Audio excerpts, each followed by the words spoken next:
This is the What the Ruck Rugby podcast with Angus Opperman. Stormers 32, Bulls 33. What an epic North-South derby we witnessed on Saturday, guys. It was magnificent. Unfortunately, those 1-point losses, or 1-point results, I should say, are probably a bit worse when you're on the other side of the coin. I think last year in the World Cup, as Springbok fans, we celebrated those wins, and as a Stormers fan, I bemoaned this loss. It's tough, but you got to take it on the chin. Got to give the Bulls all the credit in the world for playing, wouldn't say near perfect game, but their plans came off. They did go off the rails a bit at some point, but they managed to do things with a bit of luck, thanks to Bloemetjies. But they managed to do things their way and got the result. Looking back at this game, firstly, before I get into the stats, the atmosphere was absolutely amazing. I never have been to a game in a very long time where it was test match vibes. And I think Jake White mentioned this. It was very much a test match in many, many ways. Just a very high scoring one, obviously. But the atmosphere was insane. Both crowds, or both sets of fans, they brought the party. The Bulls had a decent amount of support. The Stormers, obviously the vast majority, but still, they really, really came out of their numbers. And when both teams came out, when Moody came out, Stormers fans, Bulls fans, they clapped him on. He's a prodigy of SA Rugby now. He's the next big thing. He's never lost a test match in his life. He's won a World Cup. So 50 games for Kenan Moody. Absolutely, congratulations, brother. You deserve that one. And maybe one day you can come back to Cape Town and finish your career where it started. Anyway, that's obviously said tongue-in-cheek. Let's go back to the game, guys. So, if you look at the stats, and stats is a funny thing. I remember 2018, the game against the All Blacks, the Boks and the All Blacks. All those stats suggested that the All Blacks should have won, yet the Boks won that game. And it came down to one crucial thing, goal kicking. Beauden Barrett missed 5 in that game. The Boks won by 2 points, 36-34. And it's a very similar story, and I think this is the importance people need to realize how big it is to have a proper place kicker.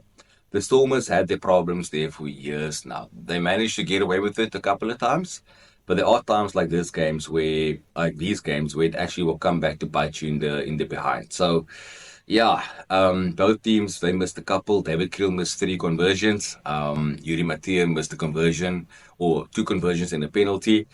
And of course, at the end of the day, or end of the game, I should say, we all thought, you know what, it's another winning Cape Town for the Stormers. Ben Jason Dixon dotting down about 2 minutes before full time. Bloemetjies, he had one job, couldn't get it done in front of the post. So unfortunately, the Stormers couldn't get the result. Bloemetjies distraught after the game in tears. Nobody goes out there to lose, I always say this. But it's a problem and it needs to be addressed. But time to go back to the game, look at the stats and analyze it. So you look at the stats and like I said, you ask yourself, how did the Stormers lose this game? Well, I can give you that answer in many, many ways. So passes, you would say, okay, Stormers had 144, Bulls had 92. You would say the Stormers had more ball in hand, they attacked more. Carries, Stormers 134, Bulls 73. But now here's the big thing, the quality of carries. Cameron Hanekom, handful. This quality of carries was insane, and that is reflected on the post-contact meters, where the Bulls had 258 and the Stormers had 236.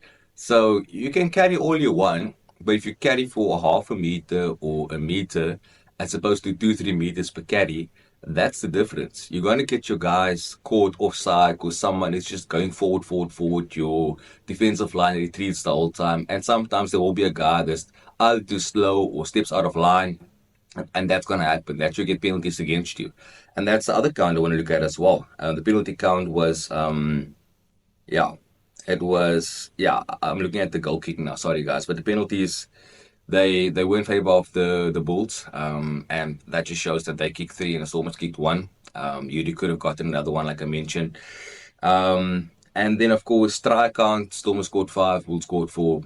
Again, you would think, you score more tries to win the game. That's normally the general consensus, but it didn't work out this way. And it probably should have been. Let's be honest, the Bulls were a bit lucky to win that game, but also Stormers were obviously digging their own grave, missing all those kicks, the 3 conversions and a penalty. That's literally 9 points down the drain. They could have won this one comfortably, if you think about it. But where things stood out, and I got to give credit to this man, comes from the Stormers. Well, he was at the Bulls, came to the Stormers, became a Bok. Walker, brother, I salute you. You gave Steve Setoli such a hard time that he could not just contain you, and you were absolutely magnificent in your job. And Wilco's power, along with the other 7 members of the Bulls pack, they gave the Stormers a hard time. And let's be honest, guys, the Stormers in the last, say, 7, 8 years, they didn't have a bad scrum. They were always this team. They could either scrum or they could either play rugby, but they could never do both. We saw like the old Stormers, they could attack, but couldn't do well in the set piece, and again, everything's important from your goal kicking to your set piece to your breakdown work. Every single facet of the game is important, and there will be times you get away with it. You can win a game without having, say, one good area of your game. But if you get everything right, you should probably win the game. And neither teams got everything right. Like I mentioned, David Kriel, he missed 3 kicks at goal. Yuri missed 3, Blommetjies missed 1. And it doesn't define the whole outcome. But at the end of the day, stuff like the scrums, the post-contact meters, that was the key thing to the Bulls getting dominance. And also the fast start. Emrys Papier spoke about getting a fast start and wanted to silence the Cape Town crowd. 1 minute, 20 seconds, Kobus Wiese went over the line, scored for the Bulls, and we knew it could be a long day for us, but we fought back well, and that's great. But at the end of the day, you need the points on the board to win the game. And sadly, the Stormers, well, they blew it. The other thing that I've noticed is the importance of a solid, experienced outside centre. Ruanel wasn't there. It's not to make excuses, guys, but he is the glue to that back line. Not just the glue as to calling the shots on attack, but also the glue on calling the shots on defense. And the Stormers were at 6s and 7s for a lot of periods in that match, especially in the back line. So he was sorely missed. I think Wendy did a decent job, but unfortunately, he's no Ruanel. And maybe the defense coach, just like Norman Laker, should maybe just teach him a bit more tricks along with Ruan, just to how to organize the backline defense. I think that's important. But yeah, that is the long and short of the Stormers Bulls clash. Congrats to the Bulls, in a very good position now. Top 3 team, game in hand. They got the Sharks coming up, and the Sharks are injury ravished. Very bad record in Pretoria, so you would think there's a Bulls win coming up this weekend. But we move our attention to the Stormers and the Lions. Another case of what will happen. I heard today that there are some guys coming back.